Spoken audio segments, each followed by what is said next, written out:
Speed of service. That is something that most quick service restaurant chains track in some way, shape, or form. They usually have some type of automatic timing system, and they certainly have standards set up for each individual station so that all the staff and all the management know exactly how fast or how slow they're going. Food trucks need the exact same thing. Speed of service really matters because people come to you to get fed. They don't come to you to waste time. So we're going to talk about improving your speed of service.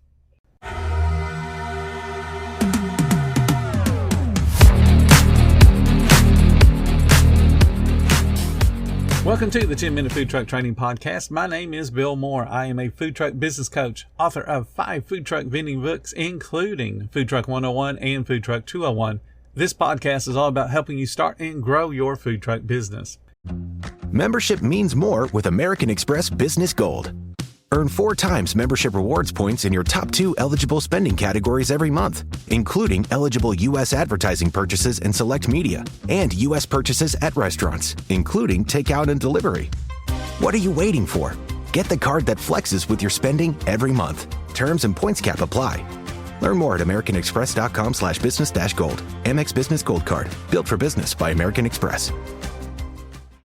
Now, when I talk about speed of service, I often refer to it as SOS, speed of service. And that's something, again, that restaurant chains track in multiple forms. They do it through their POS system. They do it through independent timers. They do it through mystery shoppers. And they often have it done by independent companies that come to check out speed of service. So there's all different kinds of methodology to doing the timing on what constitutes how fast a place is going. So let's talk about your food truck, because that's really what you're here to listen to, is how to improve your food truck. Speed of service starts while you're in the development stage. At the point that you're trying to decide what you're going to sell on your menu and trying to figure out what kind of equipment you need, you also need to be thinking about how that equipment's going to be arranged and how the individual components of what you're going to be selling are going to be cooked or held or prepped, and then where they're going to be put on the individual pieces of equipment. If you're doing refrigeration, for instance, and you have a whole lot of toppings, what order should those toppings be that makes sense for the assembly process? The cooking process, you need to understand how much you can cook per hour.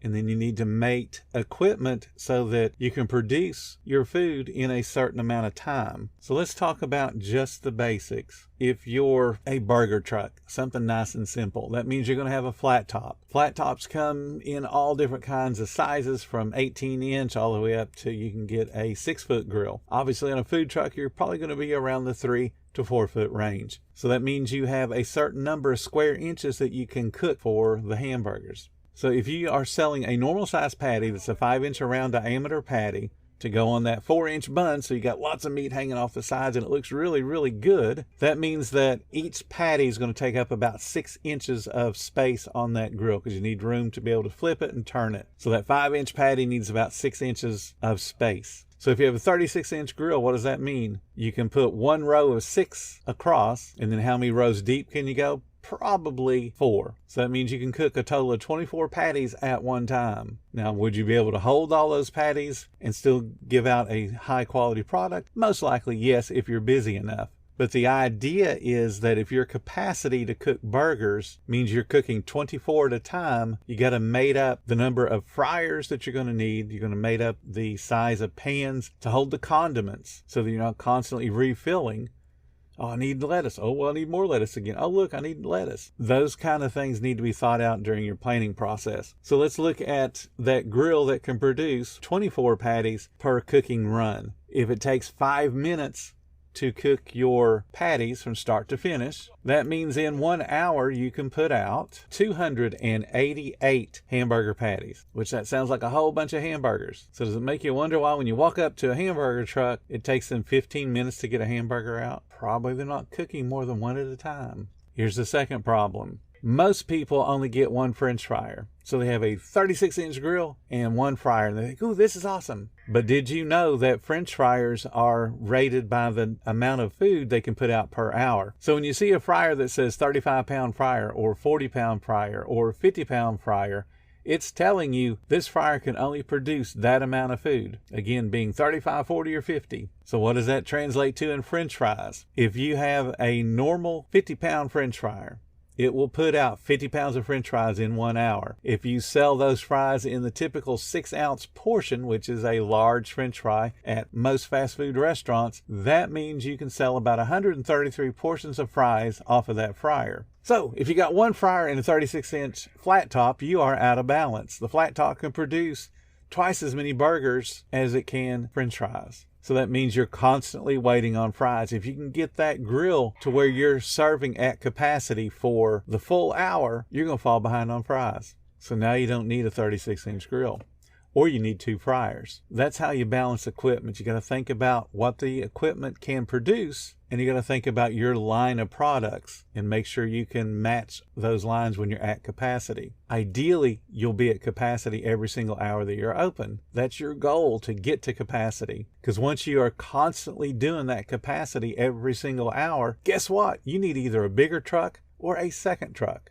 But if you're not hitting that capacity at least 1 hour per day that you're open, why do you have that much of equipment? Why are you burning that much propane? Why are you powering that much refrigeration if you're not able to hit the capacity?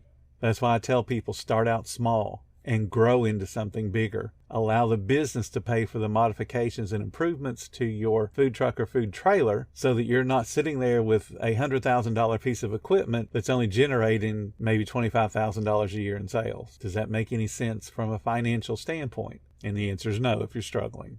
So how do you achieve that capacity? And you're probably thinking, well, nobody out there does it. Well, there are people that do it, but they've been doing this business a long time, and they've learned how to modify their systems so that they can hit their capacity. For example, Chick-fil-A is nowhere near its capacity, but they still do way more sales than any other restaurant chain. You hear me talk about them a lot. They've crossed over the 8 million per unit level. That's impressive. But let's talk about a chain you've probably never heard of. It's called Powell's Burgers, and it's in Tennessee. They have a handful of stores, and they sell sandwiches. They sell burgers and hot dogs and other kind of sandwiches. They have what they call face-to-face service. They only have a drive-through. So that means cars have to line up, but they don't use a speaker. Like you go to McDonald's and you hear somebody talking through a staticky speaker. Theirs is face-to-face. You pull in on one side of the building and an employee is going to take your order face-to-face. And then you drive around to the other side of the building and pick up your food. Their order taking process is so simple that they are averaging 12 seconds to place an order. They don't sell combos. They don't have a complicated menu. They don't sell anything that detracts from their ability to make that speed of service. They sell really good food, and they sell it really, really fast. So 12 seconds to place an order, that's impressive. The car then drives around the building, and they typically are sitting at the pickup window for about 18 seconds. So that's a total of 30 seconds that they have interacting with the employees of Powell's Burgers, and then they're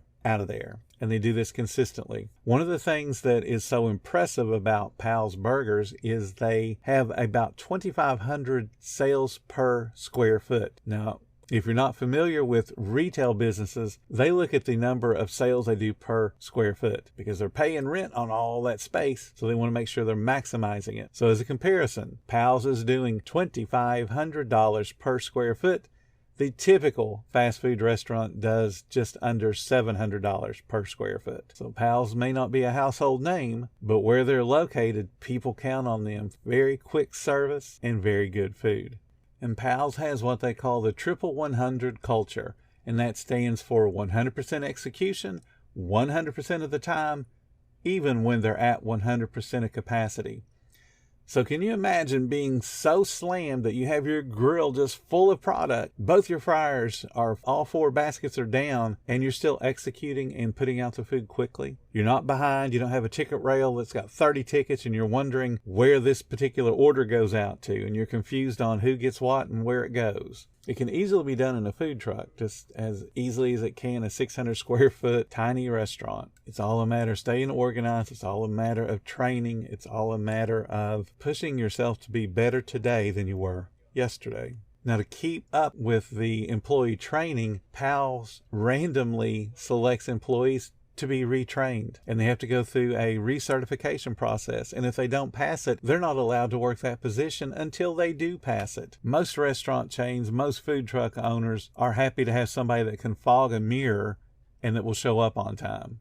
It's all a matter of having standards and then adhering to those standards. But if you want to have that quick speed of service, it's got to start in your planning stage. And if you're already open, that's okay. Take a serious look at your business and what can you do to the menu to thin it down to where you can execute it quickly. Because I can promise you, people are coming to you to get served quick and then get back to their lives. People don't come to a food truck to stand around and wait and kill an hour. They come to get fed food. And for every single person that's out there saying, my guests don't mind waiting, here is the reason why. You took their money. They were hungry. You took 45 minutes to get the food out. They're happy they finally got some food and they're going to get their hunger satiated. So they're not going to complain. And if you let them bite into the food, and hopefully you're selling good food, now their hunger is starting to get satiated and they taste good food. So they're not going to say, hey, your service sucks, dude. They're going to say, yeah, this food's awesome. And they'll probably say it was worth the wait. Has nothing to do with your food. What it has to do with what they're feeling inside their brain chemistry. The hunger has been satisfied. They have received food. They know they're going to be fed. So the euphoria of that makes them say things just to get you out of their face so they can eat. Don't take it when somebody says, yeah, your food's awesome, I don't mind the wait, that they're being serious, because they're not. Because the next time they get hungry and they say, oh, I'd love to have that particular food truck, and then they go, oh crap, they're slow. I don't have the time to kill today. And they don't come back. Or they only come back when they do have the time to waste. This is the hospitality industry. You can't be hospitable when you're making people wait on you because you're slow. Speed of service matters. If you want to have a great business, it's got to start with quality food. That's the Q, quality. Then guess what the second one is? Service. Service is fast, service is friendly. If you don't meet those two criteria, don't be in business. It's all about getting those guests taken care of. They don't have the time to waste waiting on you to cook a hamburger. They don't have 15 minutes to kill because you're slow. They don't have 20 minutes to kill because you're a little bit behind. Because they will remember and they won't come back. And if they do come back, for the person that's sitting there going, my people love me, they come back. They don't come back as frequently. And you can't prove it because you don't have these people out there surveying everybody. Would you come back more frequently if we were faster? Ask them. Ask 100% of your guests one day, would you come back more frequently if I could get the food out faster? And you'll be surprised at what the answers are. Thank you so much for listening to the 10-Minute Food Truck Training Podcast. If you're finding all the information helpful to your food truck business, please become a monthly supporter of the podcast. Just hit the support button or follow the link in the description. Every little bit does help keep us going. Join our Facebook group. It's called Food Truck Training. We have a whole bunch of awesome members at all different levels, from brand new beginners to decades-old veterans. They've all got your back when it comes to helping you with your food truck. And again, thank you for listening. Come back tomorrow because you know I got plenty more to say when it comes to helping you and your food truck business grow.